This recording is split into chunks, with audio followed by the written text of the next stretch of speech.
Where in the world does all this stuff come from?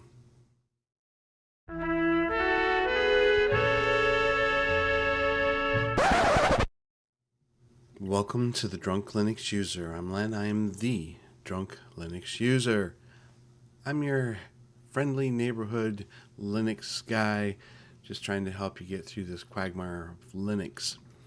And today we're going to talk a little bit about where these Linux distributions are coming from. Now, I'm not going to get into all of them because there's many.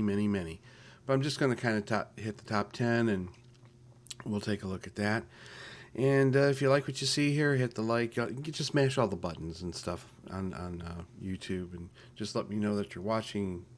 If you want to leave me a note, go right ahead. And if you want to buy me a beer, there's a link down below as well. So,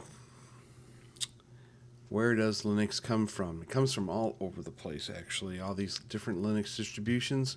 We're going to start off with the most popular one. It's Ubuntu, and that's located in, well, their main offices are headquartered in London, in the UK, England. MX Linux is based out of Greece. That's the number one on Distro Watch right now.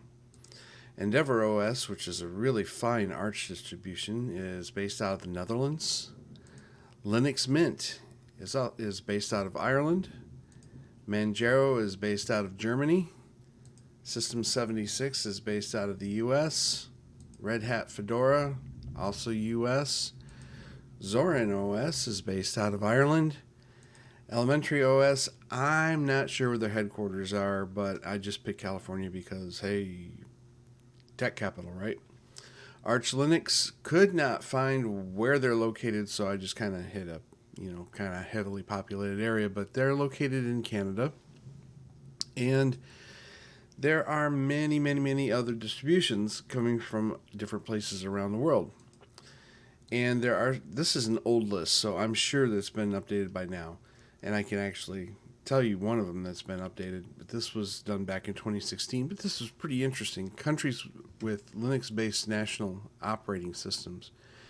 China has been using Ubuntu Kylin, and I believe they are going to be transitioning over to Deepin OS, and I think that's going to be happening pretty soon. Cuba has their own, and so does North Korea, India, Indonesia, Turkey, Russia, and Iran are supposed to have theirs. I mentioned Linus Torvalds before. Well, here's a picture of the dude right here, and he's the guy who created and is continuing the development of the Linux kernel. And so I'm not going to get into all 50, but this is kind of interesting. This list right here tells you who's using Linux, and again, this is kind of old. I'm sure there's more updated, but U.S. Department of Defense, U.S. Navy submarine fleets, the city of Munich, Germany. It seems to me like I heard that some of these countries may have reverted back over to Windows. I'm not sure if Munich is, or if Germany is one of them or not. Spain, Federal Aviation Administration, French Parliament, Commercial Bank of China, so on and so forth. There's just a lot here, which is really interesting to find out that Linux is being used. Now, granted, some of this is going to be talking about servers, but they also have workstations that are going to be using Linux as well in some of these. So, pretty interesting stuff.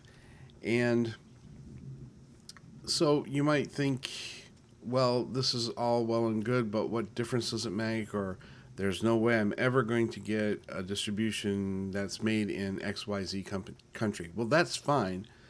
You have an opportunity here to be able to figure that out on your own. So if you want to get a better idea of where these countries are coming from, come over to DistroWatch.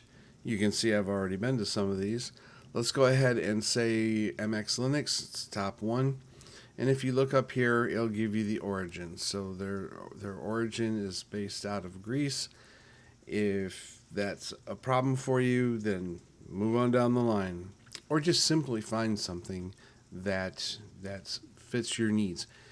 And the other thing, too, is that some of these distributions are made in countries that have more strict privacy policies. For example, Germany and certain other states within the EU have privacy guidelines that are more strict than what you'll find maybe even in the United States. If that's a consideration for you, then check into that as well. Again, these different distributions offer different types of distributions. Some may be Debian, some may be, for example, like Fedora, that's something not Debian, and Arch, and there's some that have systemd and some that don't. So if you're looking around and just kind of curious to see what's available, this is a good place to start right here at DistroWatch. So the really cool thing about Linux is that it is highly diverse in the nature of each distribution, within the staff that runs the show, from the people that use it, the people that create with it. And if you're a creator and you want to get your link up on my website, just go ahead and watch this little, I keep doing the wrong one, watch this little video over here. It's about 6 minutes long, and you can put your link up on my website, and it has instructions in that video. And you can show off your talents, and it's absolutely free. I'm not harvesting emails or anything along that line, but just something to let you shine, show off, do your thing. So why don't we just go ahead and end on our words of wisdom before the power goes out, because we have a thunderstorm going on. Don't drive drunk, don't drink and drive, don't go to eBay, Amazon, or use MS Edge shopping all buzzed up thinking you're going to buy the latest, greatest, and coolest stuff, because you're probably not. And in the meantime, bottoms up and later, dudes.